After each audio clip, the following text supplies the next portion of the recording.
மயிலாடுதுறை மக்களின் பிரிக்க முடியாத அங்கமாக விளங்கும் மாயூரநாதர் கோயில் யானையை வயதை காரணம் காட்டி ஓய்வளிக்க தேவையில்லை.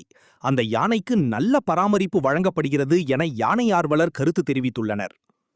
சென்னை உயர்நீதிமன்றத்தில் அலோக் அஸ்வனி குப்தா என்பவர் 2023ஆம் ஆண்டு தாக்கல் செய்த மனுவில் மயிலாடுதுறை மயூரநாதர் கோயிலில் 50 ஆண்டுகளுக்கு மேலாக பராமரிக்கப்படும் யானை அபயாம்பிகைக்கு 60 வயதை நெருங்குவதால் அதற்கு ஓய்வு அளிக்க வேண்டும்.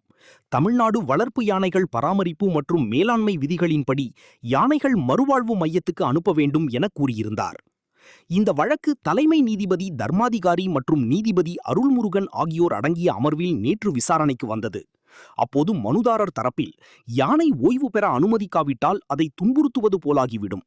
யானை மோசமான நிலையில் பராமரிக்கப்பட்டு வந்தது. தலைமை வனப்பாதுகாவலர் அனுப்பிய குழு அந்த யானையை பரிசோதித்த போது கான்கிரீட் தரையில் நிற்க வைத்துள்ளனர். யானை குளிப்பதற்கான தொட்டி உள்ளிட்ட வசதிகள் இல்லை என வாதிடப்பட்டது. அதற்கு அரசு தரப்பில் யானை நல்ல முறையில் முறையாக பராமரிக்கப்பட்டு வருகிறது, யானைக்கு எந்த காயமும் இல்லை என வாதிடப்பட்டது. அப்போது இடையீட்டு மனுதாரரான விலங்குகள் நல ஆர்வலர் முரளிதரன் யானையை வேறு இடத்துக்கு மாற்றுவது அதன் உயிருக்கே ஆபத்தாக முடிந்துவிடும் என வாதிட்டார். அனைத்து தரப்பு வாதங்களையும் கேட்ட நீதிபதிகள் வழக்கை தேதி குறிப்பிடாமல் தீர்ப்புக்காக ஒத்திவைத்து உத்தரவிட்டனர்.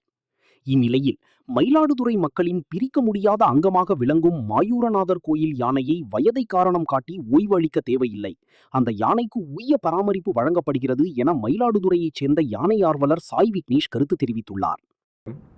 என் பேர் சாய் விக்னேஷ். எனக்கு சொந்த ஊர் மயிலாடுதுறை. நான் தற்சமயம் சென்னையில் ஒரு தனியார் நிறுவனத்தில் பணியாற்றி வருகிறேன். மயிலாடுதுறை அருள்மிகு மயூரநாத சுவாமி திருக்கோவிலில் அபயாம்பிகை என்ற யானை ஏறக்குறைய 50 ஆண்டுகளுக்கும் மேலாக நல்ல முறையில் பராமரிக்கப்பட்டு வருகிறது.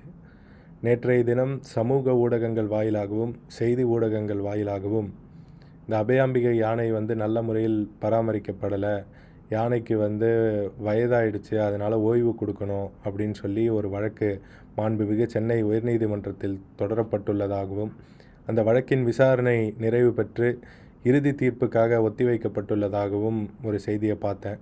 அந்த செய்தியை பார்த்தோன்னே மனசுக்கு ரொம்ப கஷ்டமாக இருந்தது. அந்த செய்தியில் என்ன போட்டிருந்தாங்கன்னா, யானைக்கு சரியான பராமரிப்பு கொடுக்கல அப்படின்னு சொல்லி போட்டிருந்தாங்க. அதை பார்க்கும்போது ரொம்ப வேதனையாக இருந்தது.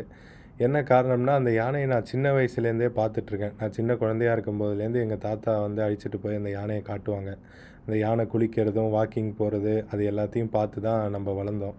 அதே மாதிரி மயிலாடுதுறை மக்களுக்கும் அந்த யானைக்கும் இடையேயான தொடர்பு பிரிக்க முடியாதது. என்ன சொன்னால், அந்த துலா உற்சவம்னு எங்கள் ஊரில் ஒரு பிரசித்தி பெற்ற உற்சவம் நடக்கும். அந்த உற்சவத்தின் போது மயூரநாத சுவாமி புறப்பாடுக்கு முன்னாடி இந்த யானை நடந்து வர அழகை பார்க்குறதுக்கே ஒரு கூட்டம் இருக்கும். அப்படி எங்கள் மக்களுக்கும் இந்த யானைக்கும் ஒரு நீண்ட நெடிய தொடர்பு இருக்குது. விரைவில் இந்த வழக்கில் நல்ல தீர்ப்பு வர வேண்டும் என்று எல்லாம் வல்ல இறைவனை பிரார்த்தனை செய்கிறோம். என்றென்றும் எங்கள் மயிலாடுதுறை மக்களின் பிரிக்க முடியாத அங்கமாக திகழும் அபயாம்பிகை யானை தொடர்ந்து பல ஆண்டுகள் திருக்கோயிலில் பராமரிக்கப்பட்டு எங்கள் அனைவரையும் ஆசீர்வதிக்க வேண்டுமாய் பகவானை பிரார்த்தனை செய்கிறோம்.